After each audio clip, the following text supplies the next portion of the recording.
সুধী দর্শক মণ্ডলী, আসসালামু আলাইকুম। আমি ডাক্তার আখতারুজ্জামান সজীব। আজকে আমি কথা বলবো 2 বছরের পর বাচ্চাকে বুকের দুধটা ছাড়ানো কেন দরকার, আর সাথে মায়ের জন্য কিছু গুরুত্বপূর্ণ স্বাস্থ্য বিষয়ক টিপস। প্রথমে একটা কথা পরিষ্কার করি, জন্মের পর প্রথম 6 মাস শুধু বুকের দুধই সেরা খাবার। এরপর ধীরে ধীরে শক্ত খাবারের সাথে বুকের দুধ চলতে থাকে। কিন্তু 2 বছর বয়সের পর বাচ্চার শরীর ও মস্তিষ্কের সঠিক বিকাশের জন্য বুকের দুধের পাশাপাশি ভাত, ডিম, মাছ, মাংস, ফল ইত্যাদি খাবার বেশি প্রয়োজন। কিন্তু 2 বছরের পরেও বুকের দুধ যদি খাওয়ানো হয় তাহলে কি সমস্যা হতে পারে?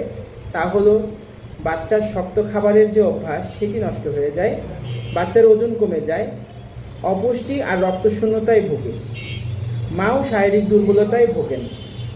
তাহলে কিভাবে বুকের দুধ ছাড়াবেন? হুট করে নয়, ধীরে ধীরে ফিড কমান। দিনের বেলায় খেলার মাঝে খাওয়ানো আস্তে আস্তে বন্ধ করুন। বিকল্প খাবার দিন। তাকে ঘুম পাড়াতে গল্প করে করে বা গান শুনিয়ে শুনিয়ে ভোলাতে পারেন, বা বাবার কোলও ব্যবহার করতে পারেন। রাতে শিশু যদি কাঁদে বুকের দুধ খাওয়ার জন্য, তাকে গ্লাসে করে দুধ দিন অথবা তাকে পানি দিতে পারেন। শিশুকে বোঝান, তুমি এখন বড় হয়েছো, বুকের দুধ শুধু ছোট বেবিদের জন্য। এবার আসি মায়ের ব্যাপারে।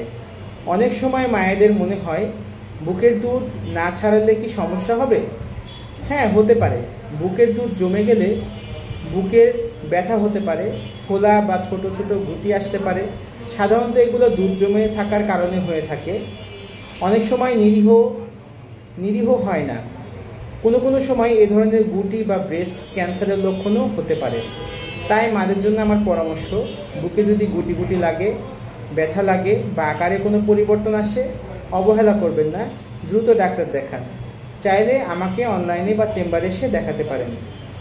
মনে রাখবেন, শিশুর জন্য দুধ ছাড়ানোটা যেমন জরুরি 2 বছরের পর, মায়ের নিজের স্বাস্থ্যের খেয়াল রাখাটাও ততটাই গুরুত্বপূর্ণ।